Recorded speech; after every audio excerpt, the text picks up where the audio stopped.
المتقين في جنات ونعيم فاكهين بما آتاهم ربهم ووقاهم ربهم عذاب الجحيم.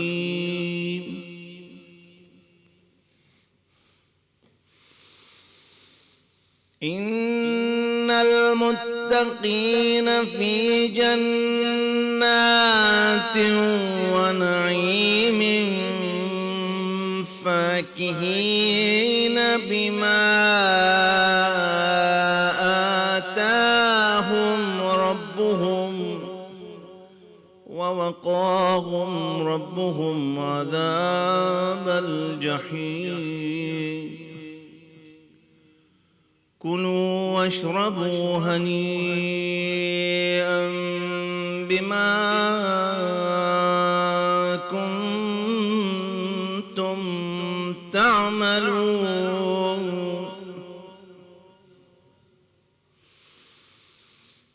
كلوا واشربوا هنيئا بما كنتم تعملون متكئين على سرر مصفوفة وزوجناهم بحور عين. والذين آمنوا واتبعتهم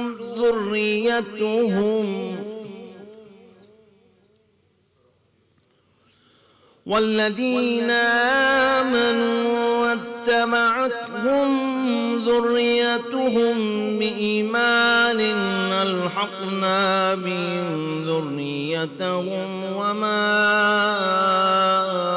ألتناهم من عملهم من شيء. كل امرئ بما كسب رهين. وأمددناهم بفاكهة ولحم مما يشتهون.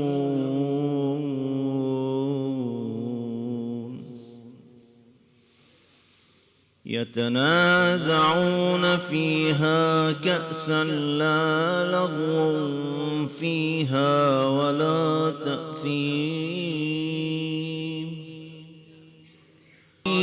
غلمان لهم كأنهم لؤلؤ مكنون. وأقبل بعضهم على بعض يتساءلون قالوا إنا كنا قبل في أهلنا مشفقين فمن الله علينا ووقانا عذاب السموم إنا كنا من قبل ندعوه إنه هو البر الرحيم. فذكر فما أنت بنعمة ربك بكاهن ولا مجنون. فذكر فما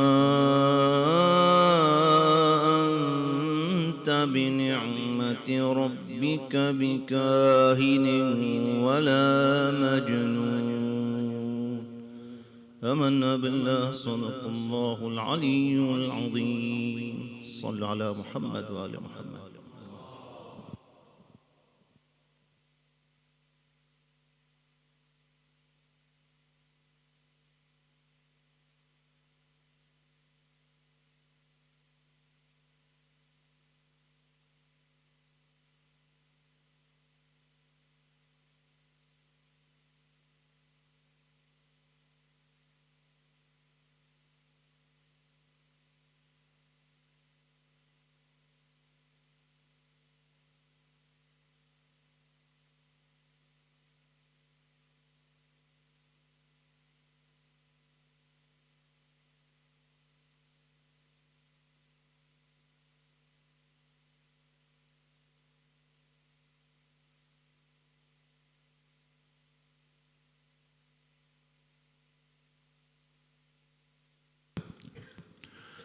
بسم الله الرحمن الرحيم. اللهم صل على محمد وآل محمد. اللهم صل على محمد. أزور سيدي ومولاي ومعتمدي ذخري وذخيرتي في دنياي وآخرتي، مولاي الإمام الحسين عليه السلام، زيارة مني ونيابة عن مولاي صاحب العصر والزمان، أرواحنا لتراب مقدمه الفداء، ونيابة عن والدي ووالد والدي وعن جميع المؤمنين والمؤمنات، وبالخصوص من قلدنا الدعاء وأوصاني الزيارة، طاعة قربة إلى الله تعالى.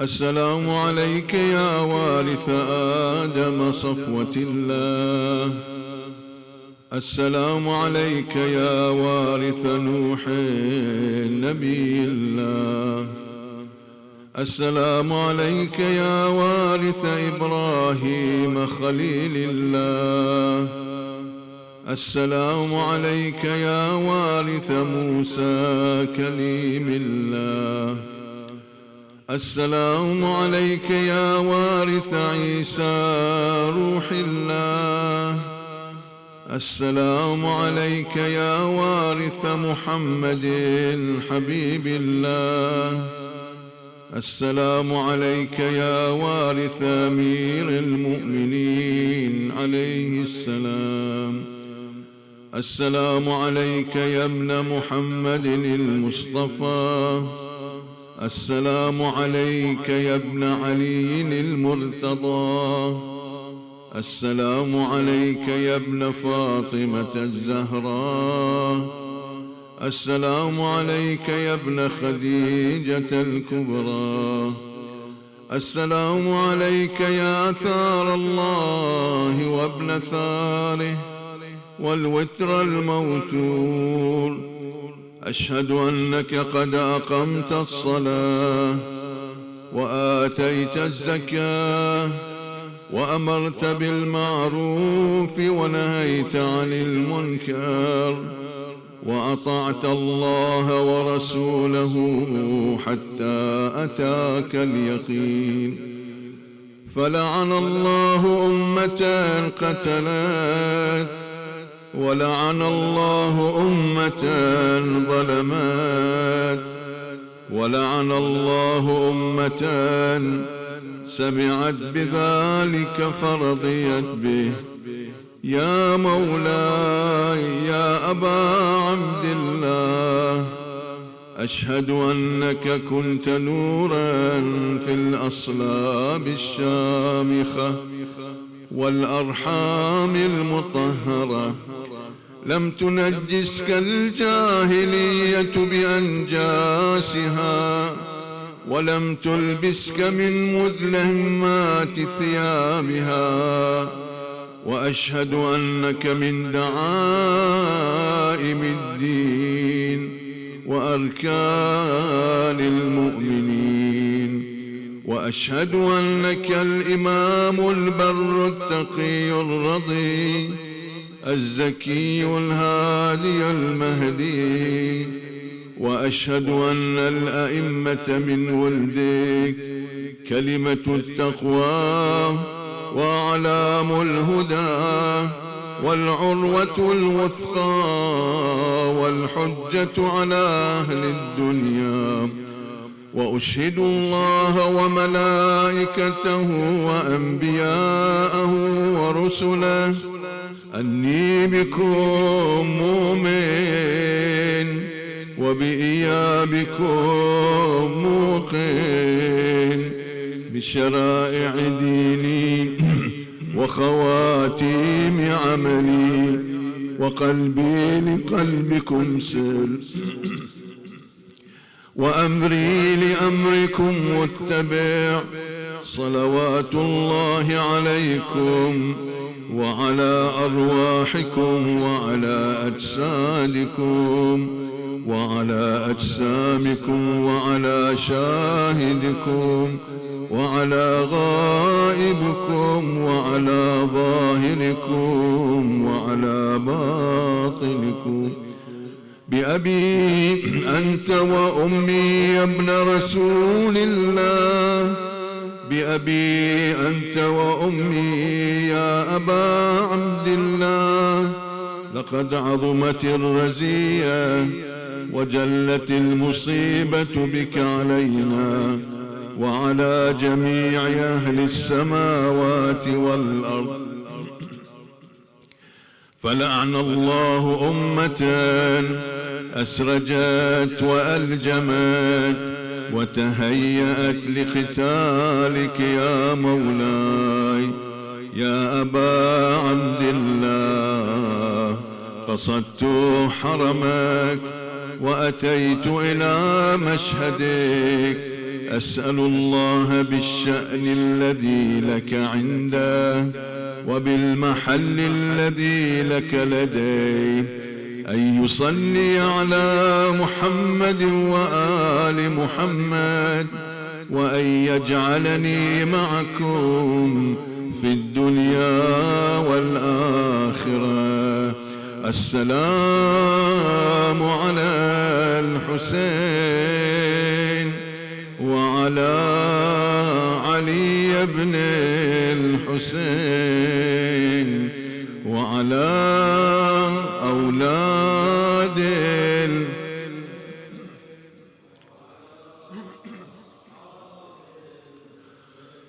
الذين بذلوا مهجهم دون الحسين عليه السلام برحمتك يا أرحم الراحمين.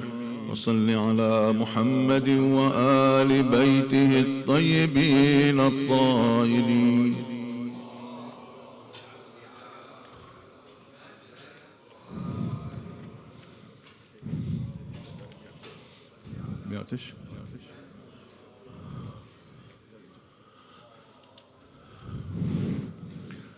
اخواني ان شاء الله لحظات وبيوصل الحاج حسين، نسألكم الدعاء.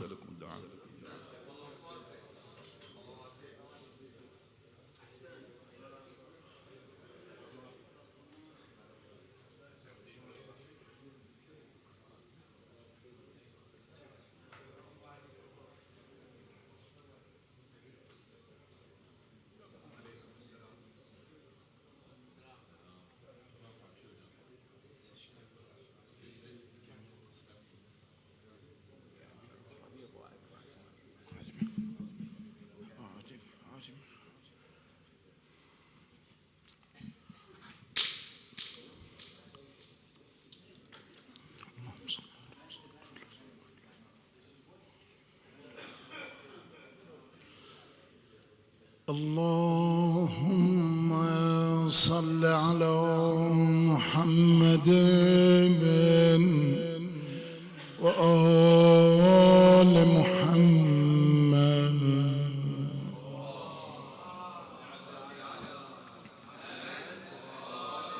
اللهم كن لوليك الحجة ابن الحسن صلواتك عليه وعلى آبائه في هذه الساعة وفي كل ساعة وليا وحافظا وقائدا وناصرا ودليلا وعينا حتى تسكنهم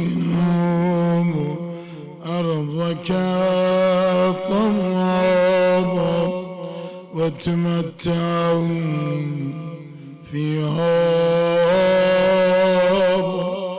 طويلا برحمتك يا أرحم الراحمين.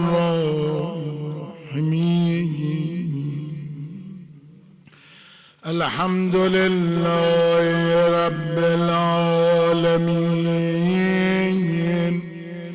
وصلى الله على سيدنا محمد النبي وآله وسلم تسليما كثيرا.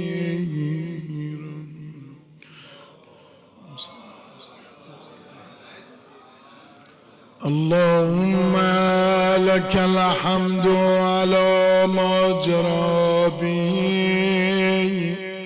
قضاؤك في أوليائك الذين استخلصتهم لنفسك بدينك، إذ اخترت لهم جزيل ما عندك من النعيم المقيم الذي لا زوال له ولا اضمحلال، بعد أن شرطت عليهم الزهد في درجات هذه الدنيا الدنيا وزخرفها وزبرجها، فشرطوا لك ذلك وعلمت منهم الوفاء بهم، فقبلتهم وقربتهم وقدمت لهم الذكر العليم والثناء الجليل، وأهبطت عليهم ملائكة وكرمتهم بوحيهم ورفدتهم بعلمك، وجعلتهم الذريعة إلي والوسيلة إلى رضوانك، فبعض أسكنتم جنتك إلى أن أخرجتم منهم، وبعض حملتم في فلكك ونجيتم ومن آمن معه من الهلكة برحمته، وبعض اتخذتم لنفسك خليل وسالك لسان صدق في الآخرين، فأجبتم وجعلت ذلك عليا، وبعض كلمتم من شجرة تكليما، وجعلت لهم من أخيهم ردءا ووزيرا، وبعض أولدتم من غير أب وآتيتم البينة وأيدتم بروح القدس، وكل شرعت له شريعة ونجت له من وجود، وتخيرت له وصيام مستحفظا بعد مستحفظ من مدة إلى مدة، إقامة لدينك وحجة على عبادك، ولئلا يزول الحق عن مقربهم ويغلب الباطل على أهلهم، ولا يقول أحد لولا أرسلت إلينا رسولا منذرا وأقمت لنا علما هاديا فنتبع آياتك من قبل أن نذل ونخزى إلى أن انتهيت بالأمر إلى حبيبك ونجيبك محمد صلى الله عليه وآله فكان كمن تجبته سيدا من خلقت وصفوة من اصطفيت وأفضل من اجتبيت وأكرم من اعتمدت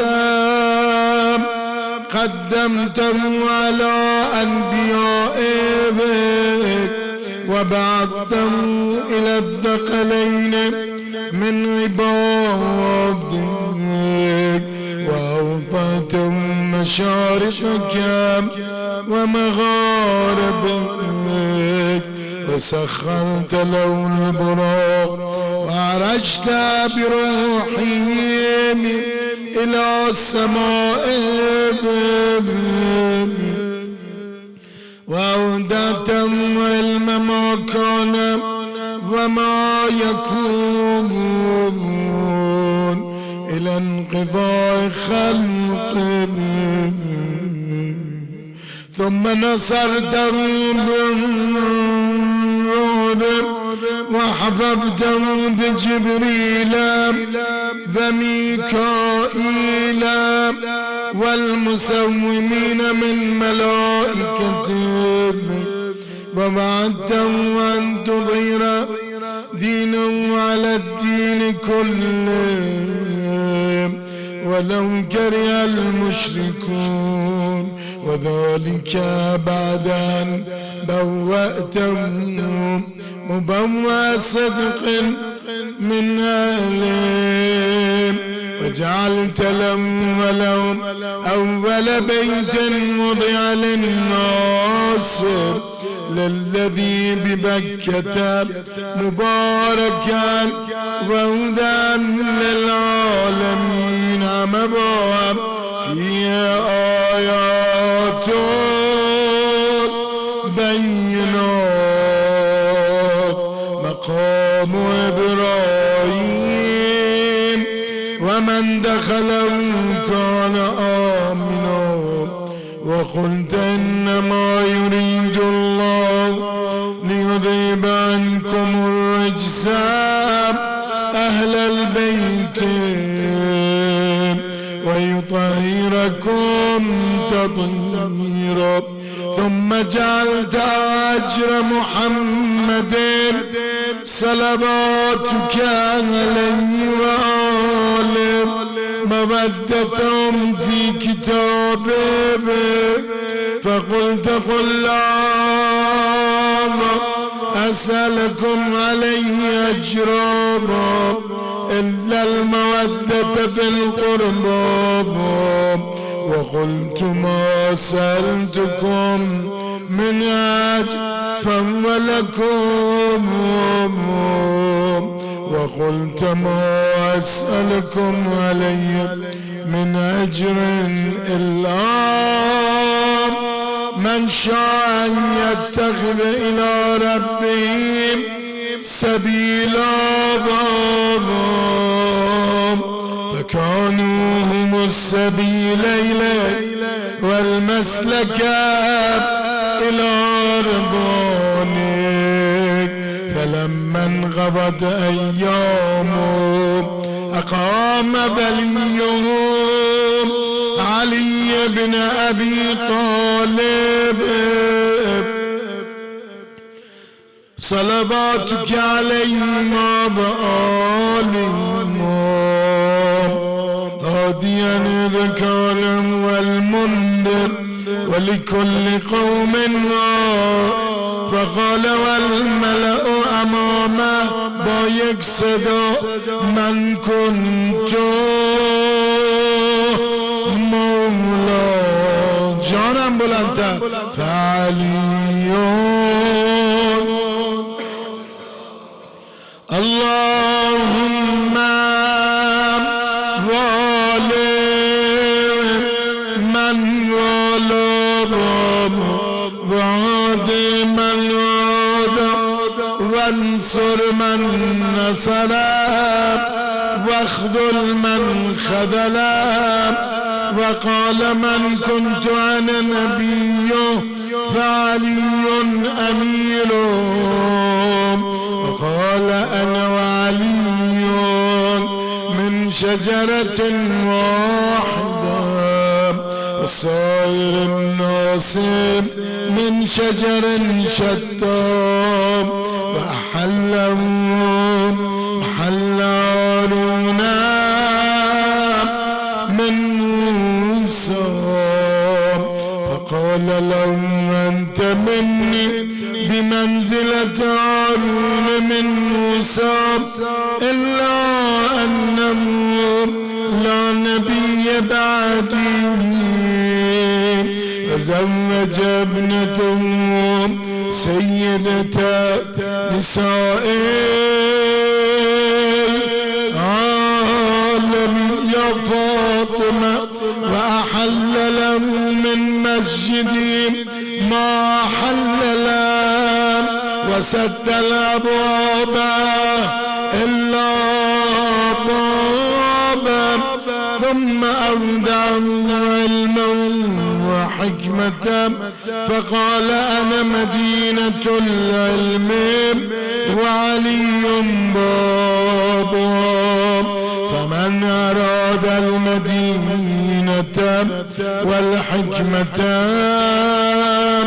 فليأتهم من بابهم ثم قال أنت أخي وبصير ووارثي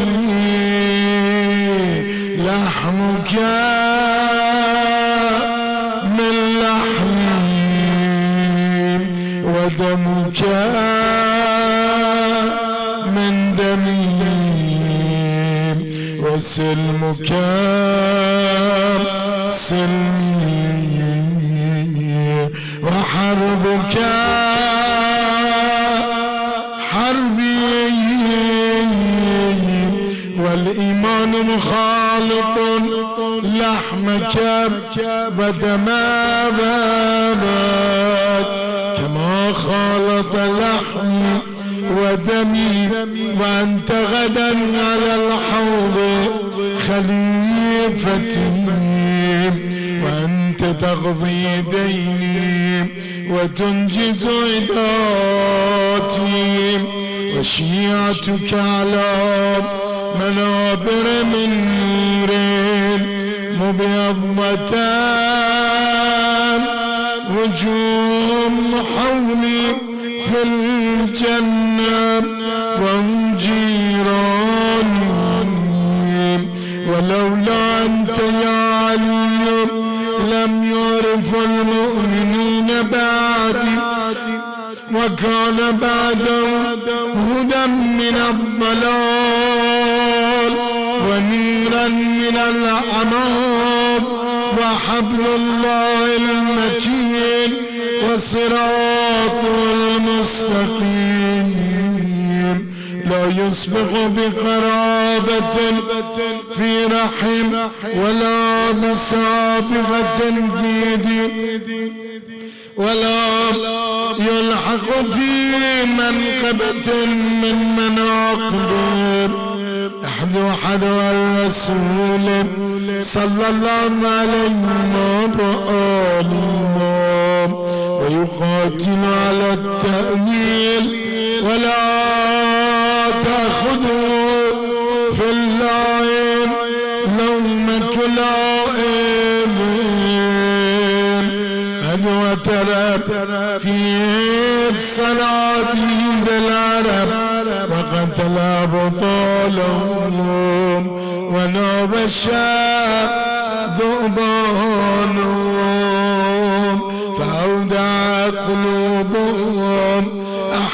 غدا بدرية وخيبرية وحنينية قال اقتلك بغضا لأبي وغيرهم فأضبت على عدوته وكبت على منابذته حتى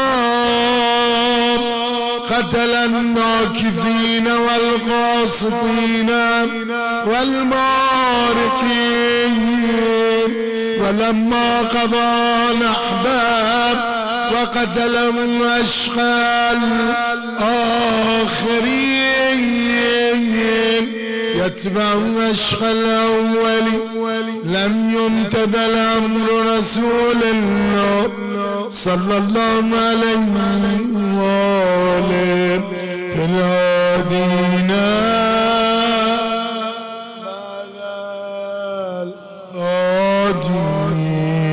والأمة مصرة على مقت مجتمعة على قطيعة رحم وإقصاء ولدهم إلا القليل ممن وفى لرعاية الحق فيهم فقتل من قتل يا حسين وسبيان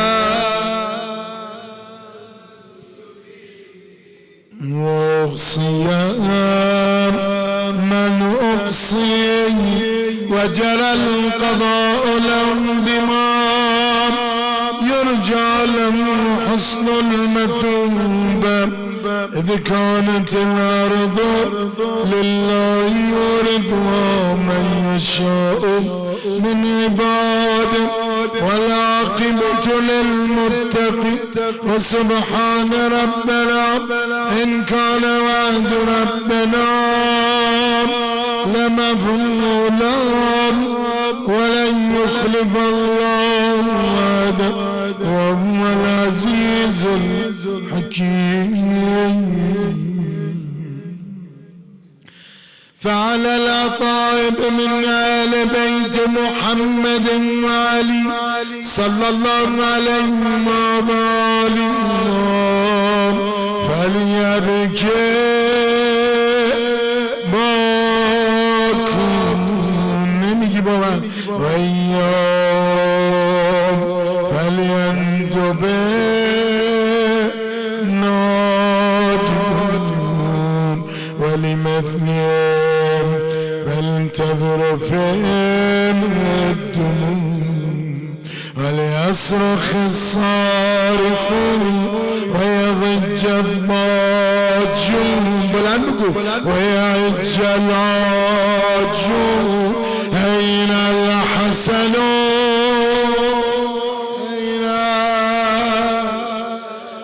أين الحسنون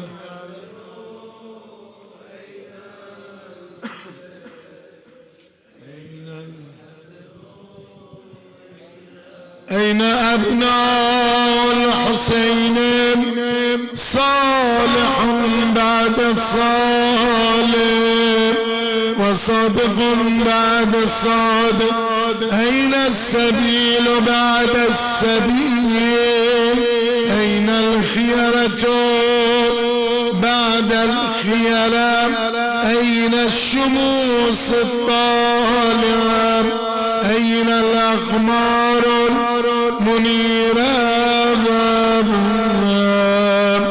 أين الأنجم أين أعلام الدين وقواعد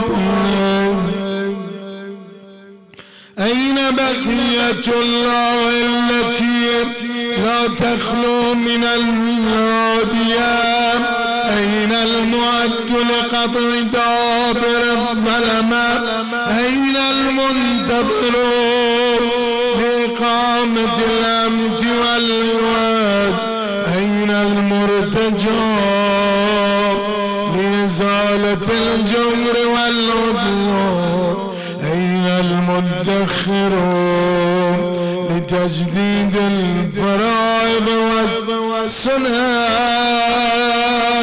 أين المتخيرون لإعادة الملة والشريعة؟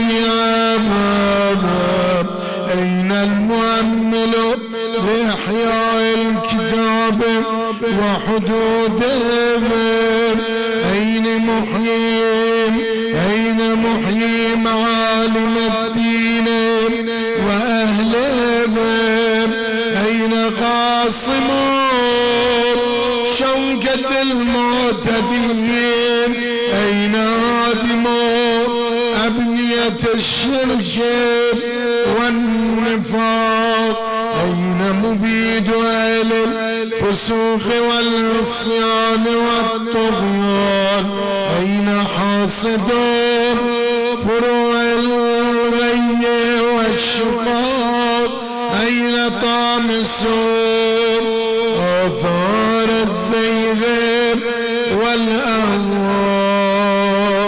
أين قاطع حبائل الكذب والافتراء؟ أين مبيد القاتل والمرض؟ أين مستأصل أهل العناد والتضليل والإلحاد؟ أين معز أولياء ومذل؟ أين معز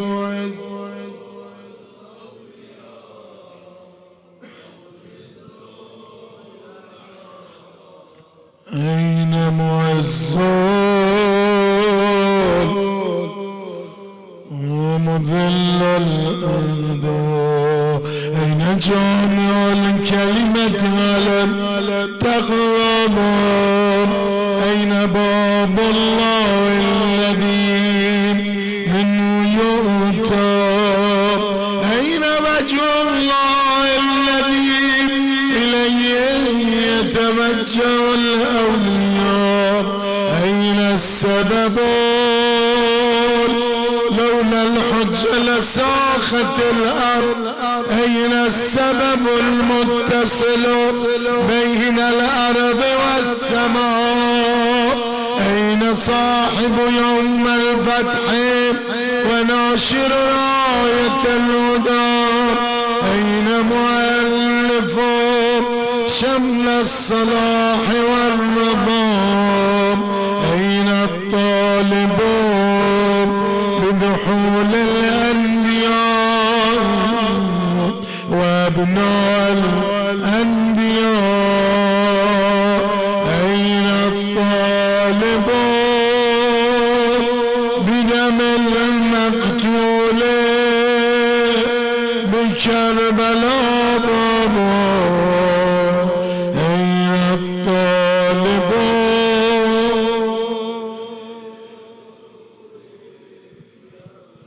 أين المنصور على من اعتدى عليه وافتراه؟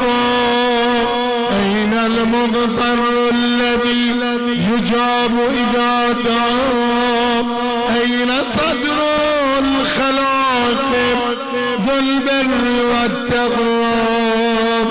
أين ابن النبي المصطفى وابن علي المرتضى وابن خديجة الغراء وابن فاطمة الكبرى؟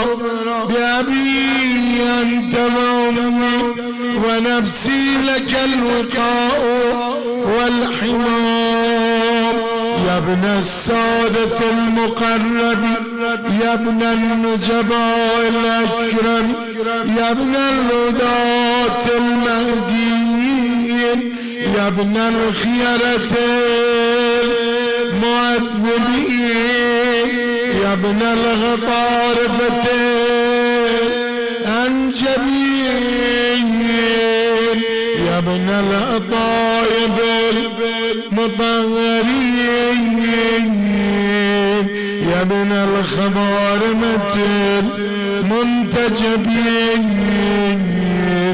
يا ابن القماقمة الأكرمين يا ابن البدور المنيرة يا ابن السرج المضيئة يا ابن الشعب الطاقبة يا ابن الأنجم الزائرة يا ابن السبل الواضحة يا ابن الأعلام اللائحة يا ابن العلوم الكاملة يا ابن السنن المشهورة يا ابن المعالم الماثورة يا ابن المعجزات الموجودة يا ابن الدلائل المشهودة يا ابن الصراط المستقيم قال أنا الصراط المستقيم يا ابن النبأ العظيم يا ابن من هو في أم الكتاب لدى الله علي حكيم يا ابن الآيات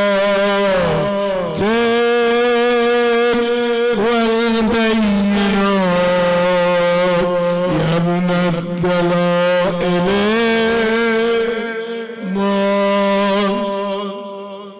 يا ابن المراهين الواضحات البيضاء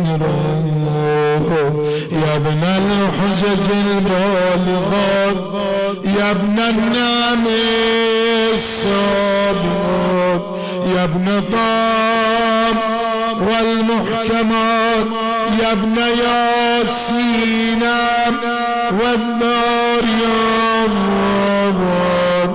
يا ابن الطور والعاد يا ابن من دلات فتدلى فكان قاب قوسين أو أدنى ذنوبا واقترابا من العلي الأعلى ليت شعري أين استقرت بك النظام بل أي أرض تقلك أو ثرام أبي رضوى غيرها أمضي طوابا عزيز علي أن أرى الخلق ولا تراب ولا أسمع لك حسيسا ولا نجوا عزيز علي أن تحيط بك دوني البل ولا ينالك مني وجيج ولا شكوى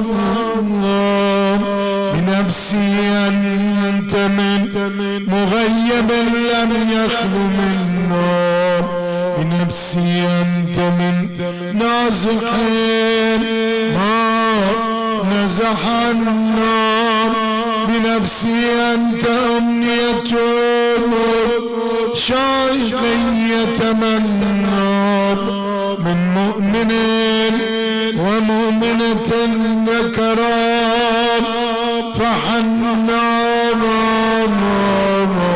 بنفسي أنت من عقيد الزل لا يسامى بنفسي أنت من أذيل مجد لا يجامل بنفسي أنت من تلادنا من لا تضر بنفسي أنت من نصيب الشرف لا يصاب إلى متى حرفك يا مولاي من وإلى متى وأي خطاب أصف فيك وأي نجوى عزيز علي أن أجاب دونك وأناغى عزيز علي أن أبكيك ويخذلك الورى عزيز علي أن يجري عليك دون ما جرى هل من معين فأطيل معه العويل والبكاء هل من جزوع فأساعد جزع إذا خلا القضيات أيضا فسادت عيني على القضاء هل إليك يا ابن أحمد سبيل فتلقى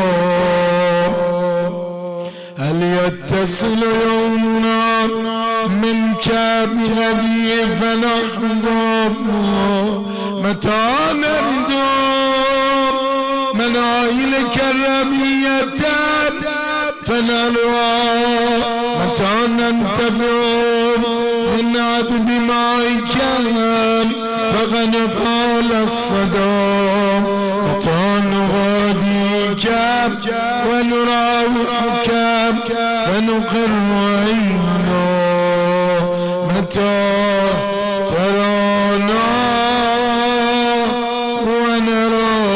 ونراك بلند بقول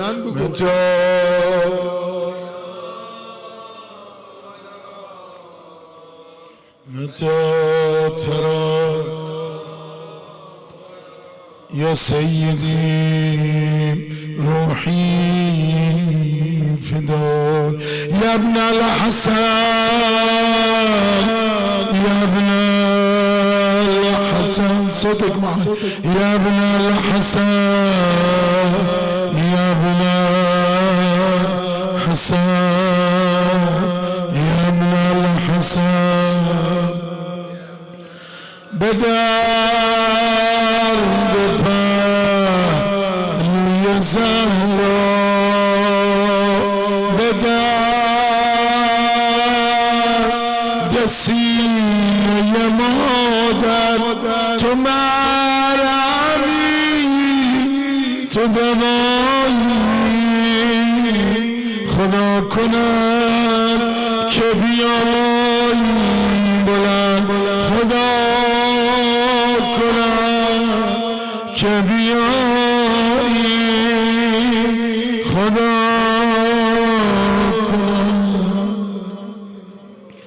وقد نشرت لواء النصر ترى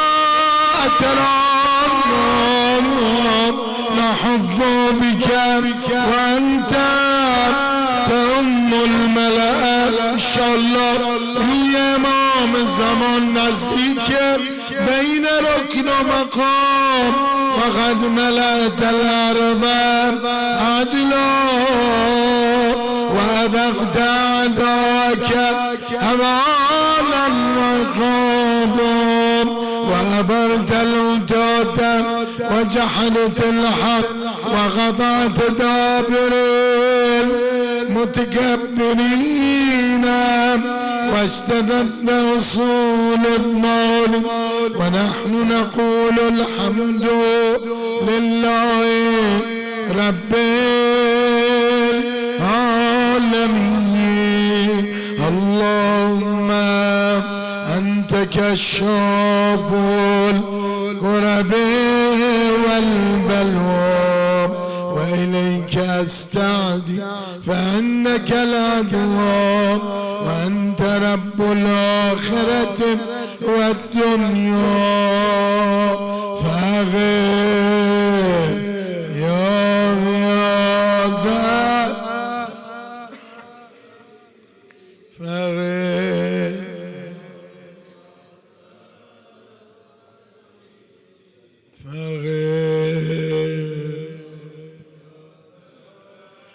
عبيدك المبتلى وأري سيدا يا شديد القوى وأزل عني الأسى والجباب وبرد غليلا يا من على العرش استوى ومن إليه الرجاء والمنتاب.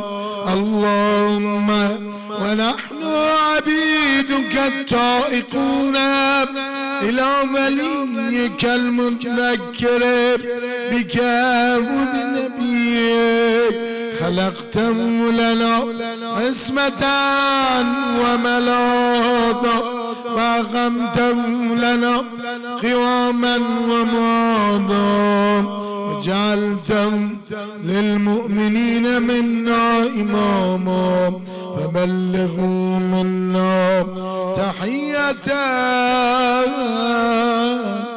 وسلاما وزدنا بذلك يا رب إكراما واجعل مستقرا لنا مستقرا ومقاما وأتمم نعمتك بتقديمك إياه أمامنا حتى توردنا جلالا ومرافقة الشهداء من خلصائهم. اللهم صل على محمد وآل محمد وصل على محمد جدي ورسولك السيد الأكبر وعلى أبيه السيد الأصغر وجدتي الصديقة الكبرى فاطمة بنت محمد وعلى من اصطفيت من آباء البررة وعلي أفضل وأكمل وأتم وأدوم وأكثر وأوفر ما صليت على أحد من أصفيائك وخيرتك من خلقك وصل عليه صلاة لا غاية لعدد يوم ولا نهاية لمدد يوم ولا نفاد لأمد يوم. اللهم واقم بي الحق وادحض بي الباطل واذل بي أوليائك واذلل بي أعدائك وصلى اللهم بيننا وبينهم وصلة تؤدي إلى مرافقة سلفه واجعلنا ممن يأخذ بحزتهم ويمكث في ظلهم وعنا على تأدية حقوقهم إليه والاشتهاد في طاعتهم واجتناب معصيتهم وامنن علينا برضاهم وامنن علينا برضاهم وهب لنا رأفة ورحمة ودعاء وخيرا ما ننال به سعة من رحمتك وفوزا عندك واجعل صلاتنا به مقبولة وذنوبنا به مقبولة وذنوبنا به مغفورة ودعانا به مستجاب واجعل أرزاقنا به مبسوطة وأمور جنابي مغضيا وأقبل إلينا بوجهك الكريم واقبل تقربنا إليك وانظر إلينا نظرة رحيمة نستكمل بها الكرامة عندك، ثم لا تصرف عنا بجودك واسقنا من حوض جدي صلى الله عليه وآله بكأسي وبيده ريا ربيا هنيئا سائغا لا ظمأ بعد يا أرحم راحمین. یه چند بیتی برای حضرت زهرا روزای فاطمیه. این شبا حال و هوای خونمون خیلی عجیبه، التماست میکنم بیشتر بمون، علی غریبه. من که از فضل شنیدم بهتری الحمدلله، در زدم دیدم خدا پشت دری الحمدلله. حلالم کن این همه درد و طاقت آوردیم، به خاطر علی زمین خوردی، میبینم به هم میریزم. اگه زهرا عجل وفاتی رو نمیخوندی، اگه یه چند روز دیگه میموندی 19 ساله میشد عزیزم. من تنها من مظلوم ازت میخوام بمون خانون، جای شکرش باقیه همین که محسن رو ندیدی، از گلوی پسرت تیر 3 شعبه نکشیدی، نشنم نه سرش از تن جدا شد و نه روی نیزارم، دوباره گریز روزا به سمت کربلا رفت. دیگه دنیا بدون تو به ما نمیسازه، هنوز میبینه من چی شد بازه، برا تو میخونم لالایی چه آبی علی لای لای علی لای لای علی لای لای. رحم الله من يقرأ سورة الفاتحة تسبق